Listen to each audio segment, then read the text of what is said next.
Setelah di episode pertama, kami memulai membahas film yang abis kami tonton agak lain. Nakal benarnya. Kayaknya mesti Bapak sebelah situ nih. Iya ya. Yang episode pertama aku di situ. Iya, yang perdana. Oke, yuk. Jadi hari ini kita akan ngebahas film yang abis kita tonton. Ini seru banget nih, karena satu dan lain hal lah ya serunya. Seru banget. Nggak seru, bakal seru nih pembahasannya gitu. Jangan pakai banget lah, selalu banget tuh udah terlalu tinggi. Seru aja. Intinya kita abis nonton film Badarawuhi di Desa Penari. Ya, untuk diperpendek aja supaya jangan bilang semua namanya kepanjangan soalnya. Jadi Bada aja. Bada ya. Mbak Bada. Karena Papa nggak bisa ngomong Badarawuhi. Coba ngomong deh. Buka-buka. Oke, untuk membuka bahasan hari ini, aku mau mulai dari ekspektasi sebelum nonton film Bada. Ekspektasi. Bada. Kok sebelum? Ekspektasi sebelum Papa nonton. Oh, oke. Gimana ekspektasinya? Kan anaknya kan main di film yang pertama paling laris gitu Ya, kan. Tepuk tangan dong. Ini kita mau jujur-jujuran aja. Jadi kalau memang sekarang apa yang saya utarakan itu experience saya di bioskop waktu nonton film Miss Bada ini. Miss Bada. Ya. Ekspektasinya dulu dong, ekspektasi sebelum nonton. Ya, jadi ekspektasi ya, karena ekspektasi itu kan sebelum nonton, tapi kebawa waktu nontonnya itu gitu loh. Ya. Jadi waktu kita duduk nonton itu udah expect yang sesuatu yang ada di dalam kita. Karena ini penting sekali. Karena judulnya itu dibawa dengan istilah prequel. Nah, jadi itu kalau kita bicara soal prequel, itu expectation-nya adalah ada hubungannya dengan yang pernah kita tonton lain, itu adalah film KKN. Kalau umpamanya sequel itu menuruti apa yang dilepas oleh KKN. Tetapi ini prequel, mestinya sebelum KKN apa yang terjadi. Nah gini, experience saya waktu saya nonton KKN, bukan karena ada yang namanya pemeran Anton di situ ya. Gue kaget, gue mikir dia inget gak ya namanya. Ingat loh, Anton. Nah, ini jujur-jujuran aja. Waktu nonton KKN itu, saya dibawa untuk kurang mengerti siapa sebenarnya ini si karakter Miss Bada ini gitu. Nah, expectation saya pada saat nonton itu adalah untuk saya mengerti siapa itu sebenarnya Miss Bada itu. Kenapa dia ada di desa itu, kenapa dia tiba-tiba muncul di KKN. Itulah expectation pertama saya. Ada expectation lain sebenarnya. Oh, banyak nih ekspektasinya. Ya. Oh iya, karena apa? It's a business. A movie is a business. Tentunya si pembuat film itu mengharapkan profit yang besar, tetapi in return mengentertain pemirsa dari filmnya. Jadi give and take ada. Kalau Anda lihat di pilot episode kami, itu saya sebut nonton film yang bagus itu is a serious business. Soalnya kenapa? Karena kita masuk bioskopnya bayar. Masuk di bioskop itu, kecuali kalau umpamanya premier terus diundang ya nggak bayar juga. Bayar. Tapi waktu tetapi waktu yang episode pertama juga saya nggak bayar. Iya, karena dibayarin. I buy an entertainment. Jadi saya expect saya di-entertain gitu loh. Jadi itu yang tadi saya sebut soal expectation saya adalah yang pertama itu saya perlu mengerti siapa nih si Miss Bada ini. Sumbernya kenapa dia ada di desa itu, terus dia rasuk-rasukin penduduknya, beberapa penduduknya. Itu pertama. Kedua, saya perlu di-entertain gitu loh. Tetapi karena film Miss Bada ini dimulai dengan prequel dari KKN, expectation-nya nambah. Karena prequel-nya harus menjelaskan. Aku sebenarnya nggak benar-benar yakin Bada di Desa Penari ini apakah memang di state it's a prequel. Tapi ada ditulis prequel di KKN. Ada ya? Ada, gede banget prequel tuh KKN. Ya. Oh gitu ada. Oh ya. Karena prequel, tulisan prequel itulah jadi oke, let me wait supaya saya dapat informasi yang tanda tanya di KKN itu gitu. Mungkin kalau bicara sebagai ekspektasi itu adalah ini ya Pak ya. Apa? Jadi psikologi yang terbangun di kepala kita sebagai penonton gitu ya. Oke, KKN Desa Penari 1, anak-anak ini datang ke satu desa, desanya ada hantu, dan kebetulan jadi sah-sah aja kalau misalnya memang hantunya muncul, nggak perlu dijelasin karena adalah kisah perjalanan dari anak-anak ini gitu. Bahkan KKN yang prequelnya ini dibilangnya adalah KKN 2 Yang film Miss Bada ini. Miss Bada. Tapi sebelum akhirnya menjadi Badara Widi, Desa Penari itu, jadi kayak wah bertanya-tanya juga nih bakal apa ya ceritanya gitu. Apalagi sebenarnya this is the tricky part yang bersyukur banget sih aku karena kepingin film ini tuh sebenarnya make it gitu ya. Mengingat yang pertama udah sukses banget. Sebenarnya kan KKN Desa Penari punya image bahwa ini adalah cerita nyata. Nah ini yang agak hilang sebenarnya di kelanjutannya gitu ya. Which udah bagus banget karena waktu awal-awal di announce, aku sebagai penonton penikmat film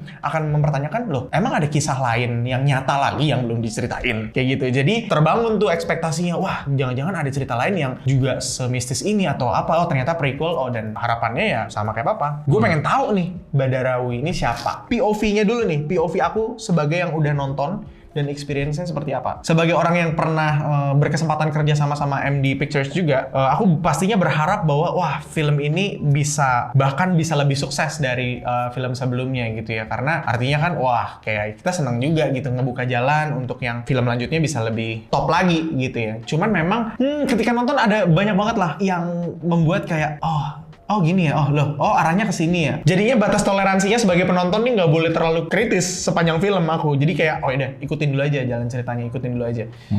Menurut Papa gimana sebagai yang udah abis nonton? Gitu? Ya karena memang kita ada plan untuk ngebahas filmnya, ya Papa tonton tetap aja. Tapi interest untuk nonton film itu mestinya begini, kalau pandangan Papa soal terhibur dari nonton film itu. Kita masuk, kadang kita ditipu sendiri oleh filmnya gitu loh. Karena ekspektasi kita adalah suatu story yang begini. Oh, gue tahu nih nanti endingnya begini nih. Ternyata enggak, gitu. Itu tipu. Itu film yang paling bagus. Plot judul twist film. Gitu ya. Nonton film The Sting, ya. Itu yang main Paul Newman sama Robert Redford. Itu luar biasa. Jangan coba-coba cari tahu endingnya. Pokoknya nonton aja habis. Nonton, ikutin ceritanya. Itu tidak mengherankan kenapa mereka cuman ini tahun 71 kalau nggak salah waktu dibikinnya. Itu mereka bikin dengan biaya $5,5 juta. Tetapi grossnya bisa sampai 200-an. Itu tahun 71 ya? Ya, 260 jutaan kalau nggak salah. Ya. Tapi ratusan juta dolar. Itu karena memang review pada saat itu gitu. Ini nggak ada seperti ini, nggak ada online. Jadi review papers dan memang zaman itu nggak ada hoax-hoaxan. Jadi jujur. Jadi itu bagus. Ya. Kalau mau nonton yang film ketipu di akhir, ya kira-kira bisa menjadi patokan Anda ya. Tapi ini ketipunya in a good way. In a good way. Karena dia waktu nonton itu dia merelate ceritanya. Apalagi ceritanya mendukung, actingnya mendukung, cara mengambil scenes-nya mendukung, itu lama-lama bisa naik terus gitu loh. Ya, yang bikin lebih emosional, yang berarti juga menjadi sangat seru untuk nonton film itu gitu loh. Ini, nah yang si Bada nih, Miss Bada, setelah nonton nih, waktu saya masuk, saya punya expectation yang tadi saya udah sampaikan, oke? Expectations ya 2. Yang pertama itu sebenarnya banyak sih, tapi 2 aja lah kita cukup. Kebawa awalnya, pembukaannya, oke. Tapi pembukaannya adalah ditulis prequel. Oke, berarti gue bisa tahu nih siapa nih si Bada ini. Betul, number one expectation gue kejawab nih di sini. Gitu. Terus karena expectations itu tinggi sekali, jadi saya ngikutin nontonnya. Oke. Terus actingnya, wow bagus banget nih gitu. Tiba-tiba muncul ada satu karakter yang sportif juga, sampai-sampai saya bilang, keren nih mainnya. Iya, oke lah. Kayak kita buy in lah gitu ya. Bisa menghibur.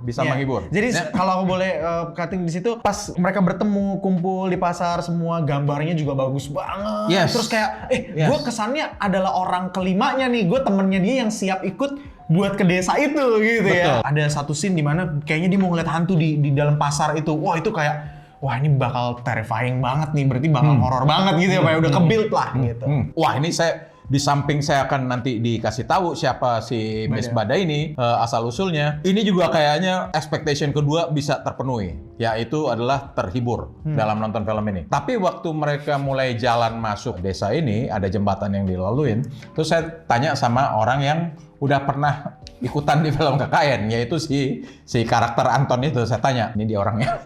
Saya tanya, Kel, waktu itu juga ada jembatan ini? Oh ada. Di situ udah mulai kayak ragu. Gitu. Ya ragu. Udah mulai ada question mark. Kok ini kayak ngulang ya? Gitu. Kok ini kayak ngulang? Jadi prequelnya di mana. Tapi oke, no problem. Ditambah juga turun dari mobil juga satu-satu, if you remember. Iya. Datang ke situ satu-satu. Cuma bedanya dia jalan, nggak naik motor. Kalau yang pertama dianterin ke desanya naik motor. Kalau ini jalan. Ada yang kurang mendukung, yaitu soundnya. Sound yang ada di KKN saya nggak dengar di sini. Bahkan saya akhirnya meragukan, kok jadi kualitasnya agak menurun gitu loh. Tapi which is okay, karena kita mau bahas ini, tetap aja nonton. Ada di scene di mana ada kolam renang. Tempat mandi.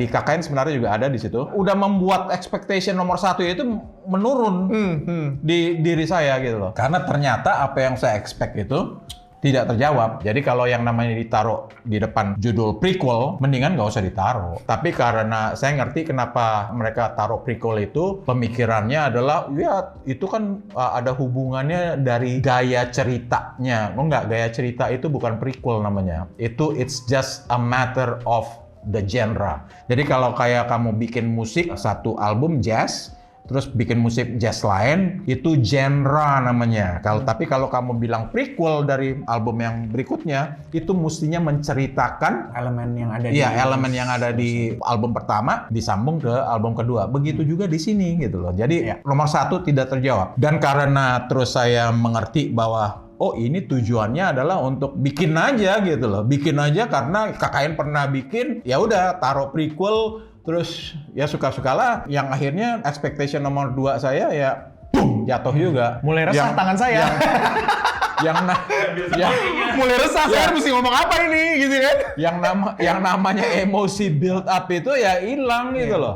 Kembali lagi sebagai orang yang pernah bekerja sama dengan rumah produksinya, dan aku personally ngefans banget sih sama bosnya MD, Manoj gitu ya, karena dia kayaknya juga selalu aim untuk bikin yang lebih keren, bahkan dia selalu bilang let's do it gitu kan, kayak wah keren banget nih orang, maksudnya dia bisa menghasilkan karya-karya yang konsisten dan banyak yang bagus juga gitu ya. Mungkin ini juga disadari asas praduga aku gitu sama yang bersangkutan, Pak Manoj dan timnya gitu, ketika dia bilang bahwa oke, kita akan bikin KKN 2, tapi setelah berjalannya proses tersebut, which sah-sah aja sebenarnya, ada adjustment, ada yang berubah gitu ya.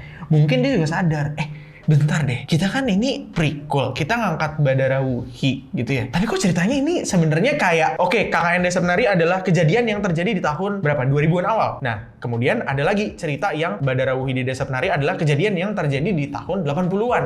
Jadi ini hanya menceritakan rangkaian kejadian. Mungkin aja emang ditahan karena kita jangan ceritain Badara Wuhi dulu deh, karena bagaimana karakter tersebut ditreat di film KKN yang kedua ini, itu sangat jelas bahwa Badara Wuhi ini dikedepanin banget, sampai ada satu scene yang menurut aku secara teknis, secara kayak execution, wah keren lah, ada koreografinya, terus formasi Badara Wuhi-nya jadi banyak banget. Meskipun saking kerennya sebagai penonton, agak hilang horornya, jadi kayak wah, teknisnya sih top notch lah. Kenapa hal tersebut jadi masuk akal? Karena sebenarnya waktu KKN Desa Penari yang pertama, di sosial media ada 2 yang menjadi fenomena. Yang pertama adalah Bahdok, yang kedua adalah Badara Wuhi. Mungkin sebagai rumah produksi mereka sah-sah aja, dan ini masuk akal banget ketika oke, kita pilih mau Bahdok atau Badara Wuhi. Dan keputusan Badara Wuhi itu sebenarnya keren banget. Ibaratnya meskipun Bapak nggak suka memakai kata banget, kalau dijelasin. Apalagi Badara Wuhi ini kan kalau aku lihat ya kayak hantu yang dari zaman kayak prasejarah gitu loh. Mungkin bisa kayak zaman Majapahit, zaman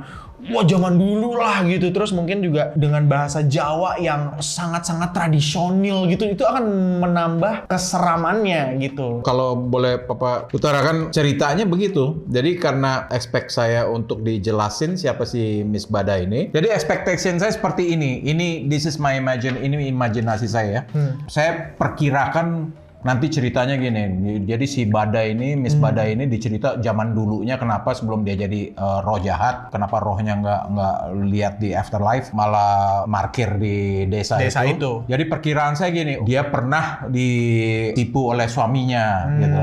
Ditipu oleh suaminya, terus karena dia sangat cinta sama suaminya, ternyata nyerong gitu loh sama itu, dan dia tahu karena panasnya dia bikin sumpah bahwa dia akan, karena suaminya dari desa itu dia bikin sumpah bahwa rohnya nanti akan mencelakakan orang-orang yang ada di desanya itu. Itu expectation saya gitu loh. Karena saya mau minta penjelasan dari yang dipakai judul prequelnya itu. Itu menjadi imajinasi saya dalam pengertian siapa si Miss Bada ini gitu loh. Ada beberapa elemen yang sebenarnya kayak harus diadain jadinya. Contoh seperti karakter ada namanya Prabu.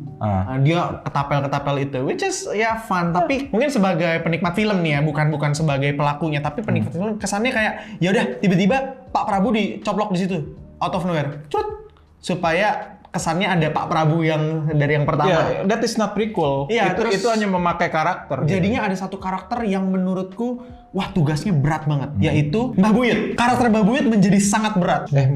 Si Prabu siapa Prabu? Pak Prabu tuh yang diperankan Kiki Narendra waktu itu, yang bapak-bapak yang di sini mas, gitu. Terus kan anak kecil, itu pun juga secara kalau umurnya di tahun 80-an, berarti itu kira-kira yang 14 tahun lah maybe ya.